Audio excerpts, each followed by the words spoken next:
नमस्कार दोस्तों, हर हर महादेव, जय शिव शंभू। स्वागत है आप सभी का एक बार फिर से दोस्तों। 10 जुलाई सावन का पहला सोमवार तुलसी में बांध देना, यह एक चीज गरीबी हो जाएगी दूर और पुराने से पुरानी बीमारी और कष्ट खत्म हो जाएंगे। रातों रात आपकी किस्मत पलट जाएगी और हो जाएंगे मालामाल। दोस्तों, करीब 400 वर्षों बाद अद्भुत महासंयोग बन रहा है। 10 जुलाई 2023 को सावन का पहला सोमवार है। दोस्तों, 4 जुलाई से सावन का पवित्र महीना शुरू हो चुका है और 30 अगस्त को समाप्त होगा। सावन के महीने इस बार शिव जी की अति कृपा बरसेगी, क्योंकि इस साल 8 सावन सोमवार व्रत है।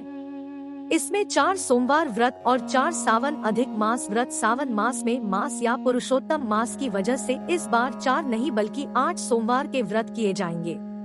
पहले सोमवार का व्रत 10 जुलाई, दूसरे सोमवार का व्रत 17 जुलाई, तीसरे सोमवार का व्रत 24 जुलाई, चौथा सोमवार व्रत 31 जुलाई, पांचवा व्रत 7 अगस्त, छठा सोमवार व्रत 14 अगस्त, सातवां सोमवार व्रत 21 अगस्त और 8वां सोमवार 28 अगस्त को रखा जाएगा। दोस्तों, अगर आप भी महादेव की कृपा अपने जीवन में पाना चाहते हैं तो वीडियो को लाइक करके कमेंट में हर हर महादेव लिखना ना भूले। साथ ही चैनल को भी सब्सक्राइब कर ले। दोस्तों, सावन का महीना बहुत ही पवित्र महीना होता है। सावन का पवित्र महीना भगवान भोलेनाथ और माता पार्वती का महीना होता है। का महीना गंगाजल की तरह पवित्र माना जाता है और इस पवित्र सावन के महीने में जो भी भक्त सच्चे भाव से, सच्चे मन से मैया पार्वती भोलेनाथ की शरण में जाता है, उनकी हर मनोकामनाएं, हर इच्छाएं भोलेनाथ और माता पार्वती जरूर पूरी करती है। दोस्तों, सावन मास में आपको कुछ करने की जरूरत नहीं है। मात्र शिवलिंग पर एक लोटा जल अर्पित करने से भगवान भोलेनाथ आपके सभी संकटों को समाप्त करते हैं। शिव पुराण में बताया जाता है कि सावन के पवित्र महीने में घर परिवार में किसी एक सदस्य को एक तांबे के लोटे में जल भरकर और उसमें थोड़ा गंगाजल शिवलिंग पर चढ़ाने से भोले बाबा आपको धन से मालामाल कर देते हैं, क्योंकि सावन मास में धरती पर आकर अपने हर भक्त के घर में वास करते हैं। अगर आपके पास समय ना हो तो घर में किसी भी महिला को एक लोटा जल अवश्य अर्पित करना चाहिए। दोस्तों, भोले बाबा सच्ची भक्ति के भूखे हैं। वो आपसे कुछ नहीं मांगते, सच्ची भावना और सच्चे दिल से अगर आप उन पर जल भी अर्पित करते हैं तो महादेव आपके घर में अपना स्थान बना लेते हैं। शास्त्रों के कहा जाता है कि अगर आपके माता पिता नहीं हैं, तो आप भगवान अपने माता पिता सच्चे हृदय से एक बार मानकर देखिए, वो आपकी हर मुराद अवश्य पूरी करेंगे, क्योंकि शिव जगत पिता है। एक बार आप सच्चे दिल से पुकार कर तो देखिए, शिव दौड़े चले आएंगे। दोस्तों, शिव से प्यार करते हैं तो कमेंट बॉक्स में ओम नमः शिवाय जरूर लिखें। भगवान शिव के लिए एक लाइक बनता है और हमारे चैनल को सब्सक्राइब करके बेल आइकन जरूर दबाइएगा। दोस्तों, वैसे तो भगवान भोलेनाथ की पूजा में तुलसी का प्रयोग नहीं किया है, पर इस बार सावन के पहले सोमवार को तुलसी का ये दिव्य प्रयोग आपको मालामाल बना देगा और आपके सभी कष्टों और बीमारियों को जड़ से खत्म कर देगा। दोस्तों, तुलसी का पौधा तो प्रत्येक हिंदू घर में होता है, लेकिन बहुत कम लोग तुलसी के संबंध में शास्त्रों में बताए गए महत्वपूर्ण नियम नहीं जानते। तुलसी की पूजा कैसे करनी चाहिए, तुलसी को जल कैसे देना चाहिए, तुलसी के पास कौन सी वस्तुएं शुभ होती है आदि कई महत्वपूर्ण नियमों का पालन करना आवश्यक होता है। इसके अलावा अगर आप हो तुलसी के नीचे यह एक चीज बांध देते हैं तो आपको माँ तुलसी का ढेर सारा आशीर्वाद मिलता है और आपके घर में माँ लक्ष्मी जी सदैव ही निवास करती है। दोस्तों, तुलसी का पौधा घर में होना परिवार के प्रत्येक सदस्य के लिए लाभकारी होता है। यह पौधा हर प्रकार से उपयोगी होता है। पुराणों के अनुसार तुलसी में देवी लक्ष्मी जी का वास होता है और नियमित रूप से इस पौधे की पूजा करने से लाभ भी अवश्य मिलता है। लेकिन आप तुलसी को घर में रखने के साथ ही उसके नीचे ये एक चीज बांध देते हैं तो आपको तुलसी लगाने का कई गुना अधिक फल प्राप्त होता है, क्योंकि इस एक चीज के बिना तुलसी अधूरी मानी जाती है। यह चीज तुलसी को संपूर्ण बनाती है। वेद पुराण में इसके बारे में विस्तार पूर्वक बताया गया है। लेकिन इसी के साथ क्या आप जानते हैं कि सावन में तुलसी की पूजा करने से भगवान श्री विष्णु और माता लक्ष्मी जी अति शीघ्र प्रसन्न हो जाते हैं और आपको आशीर्वाद मिलता है और जीवन में वो खुशियाँ मिल जाती है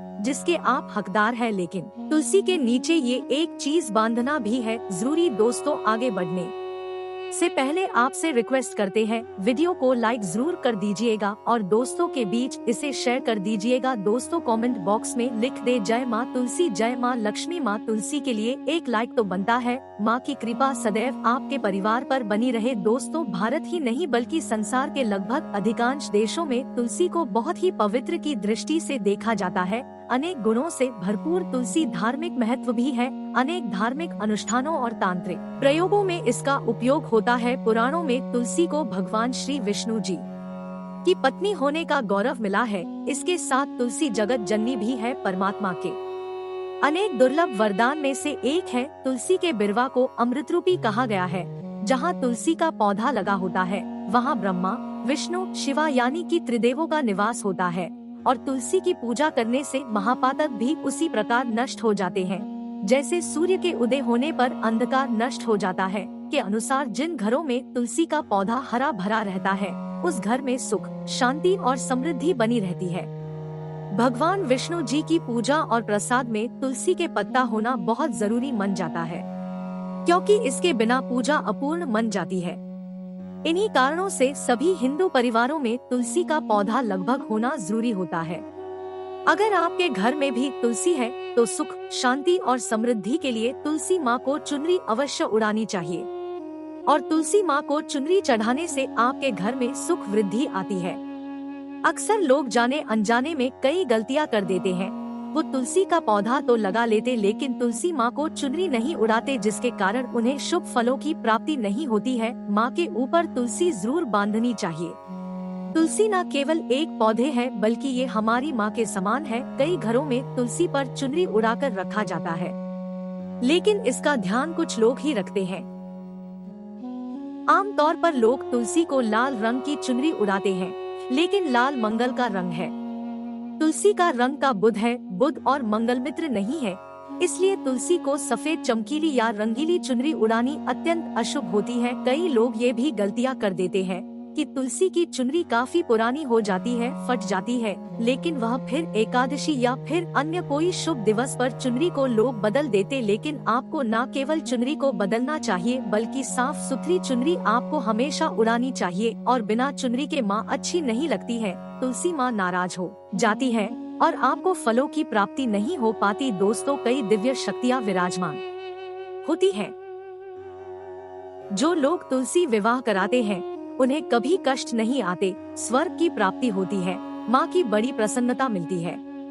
शालिग्राम और तुलसी के विवाह करने से सारे अभाव या फिर कलह, पाप, दुख और रोग नाश दूर हो जाते हैं। दोस्तों तुलसी के पास ये चीज कभी ना रखें।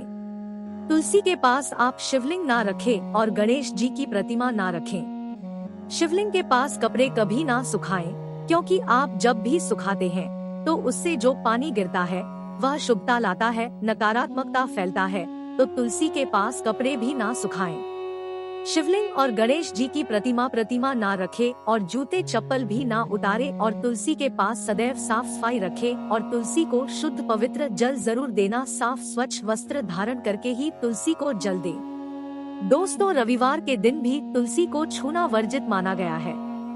दोस्तों कोई विशेष मनोकामना है, जीवन में अगर उपलब्धियां नहीं प्राप्त हो रही हैं, जीवन में कोई कष्ट है, माता लक्ष्मी की कृपा प्राप्त करनी है, तो आपको निश्चित तौर पर पूर्णिमा के दिन तुलसी में आप एक लाल धागा ले लें। लाल धागा में आप 5 हल्दी गांठ बांध लें और अपनी मनोकामना बोलते हुए तुलसी के नीचे आप तुलसी में बांधे और अपनी मनोकामना जरूर बोले। जो भी मनोकामना हो, नौकरी को लेकर हो, व्यापार को लेकर हो, संतान को लेकर हो, विवाह को लेकर हो, यानी एक लाल धागा लेना है। लाल धागे में 5 हल्दी की गांठ बांधकर और जाकर तुलसी में आपको नीचे बांध देना है। रातों रात करोड़पति बन जाओगे, हर मनोकामना जाएगी और 1 महीने के अंदर ही आपकी इच्छाएं भी पूरी हो जाएगी। माता लक्ष्मी की कृपा बरसेगी, कभी भी धन की कमी नहीं होगी। दोस्तों वैसे तो आप पूर्णिमा के दिन आप एक लाल मोली धागा आप अपनी मनोकामना बोलते हुए ऐसे भी आप बांध सकते हैं। लाल मोली धागा बांधने से विशेष उपलब्धियां प्राप्त होती है, माता लक्ष्मी की कृपा बरसती है, घर से दुख, दर्द, तकलीफ और कष्टों का नाश हो जाता है। तो आप माता तुलसी के पास एक लाल मोली धागा जरूर बांधे अपनी मनोकामना बोलते हुए। इससे विशेष लाभ होगा और साथ ही साथ शेष मनोकामना धन प्राप्ति का मनोकामना है, या फिर आप चाहते हैं कि घर में सुख समृद्धि हमेशा बनी रहे, तो आप लाल मोली धागा नहीं है, आप तुलसी के नीचे एक लाल चुनरी ही बांध दे। कोशिश करें लाल मौली धागा मिल जाए तो वह जरूर बांधे, नहीं तो आप एक चुनरी जरूर बांधे, इससे भी आपको विशेष लाभ होगा। तो दोस्तों ये छोटा सा उपाय जरूर करिएगा। आशा करते हैं आपको वीडियो अच्छी लगी होगी और दोस्तों इसे आप लाइक करिएगा, शेयर करिएगा और चैनल को सब्सक्राइब कर लीजिएगा। जय मां लक्ष्मी।